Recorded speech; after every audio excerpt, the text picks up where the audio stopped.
Hello there. Here for the show?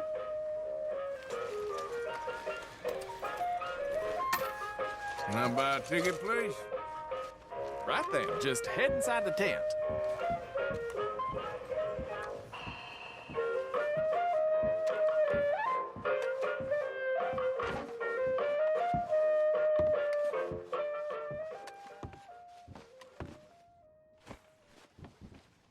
Welcome, one and all.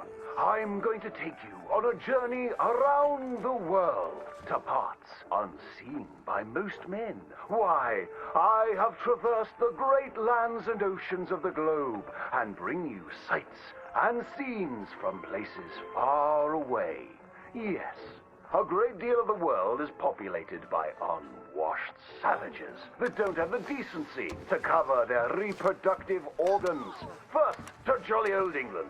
You may wonder why, when you meet a British person, they have tiny red eyes, big ears, and long noses. We can now reveal the truth.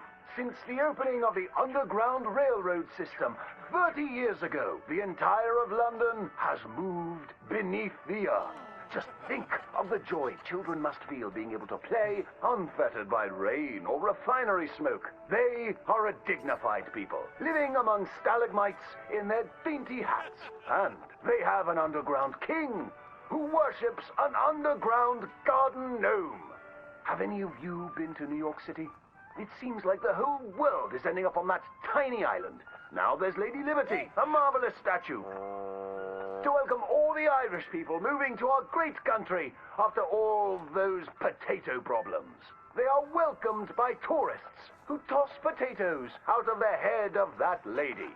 In New York City, they are making buildings so high, one day you can walk to the moon for a picnic. Wouldn't that be grand? It's true. Now, we spoke of that unwashed statue. It was a gift from France. How do you think France paid for such a gift? Wanton prostitution? Selling of wine and horse meat? No, sir. I'm here to tell you that underneath the streets of Paris, they have discovered black gold. That's right. And a few years ago, Gustave Eiffel of the Eiffel Oil Company built the tallest oil derrick in the world. Yes, all around Paris, you will find that thick business. It ignites like brandy, which is why so many French aristocrats drink it as an aperitif to aid digestion. The women of France are dainty and fair of skin, partially because they use that crude oil to bathe in, anointing and greasing their bodies, often before committing sinful pleasures of the flesh. Places that don't change their ways are falling behind. Visit the streets of Italy, and there is literally nobody left. The churches are empty. There's nobody drinking tiny coffees and slurping spaghetti in the streets. The Italians have never been known for good architecture, and their crooked buildings are falling over. Where have all the hairy women and men gone? Where are them Italians? It is one of the world's great mysteries.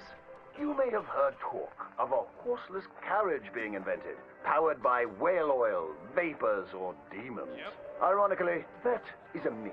What is more exciting, the Germans have developed a mechanized horse that never needs to eat or sleep. It is a marvel of invention and is intended to facilitate the German army when it invades France or Russia in their campaign to spread the gastronomical wonders of low-quality beer, sausages, and sauerkraut.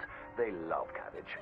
But other than America, where we have plenty of room, it is so crowded in Europe that they are racing to set up a new country at the North Pole where they can dine on the delicacy of frozen fish, penguins, and polar bears.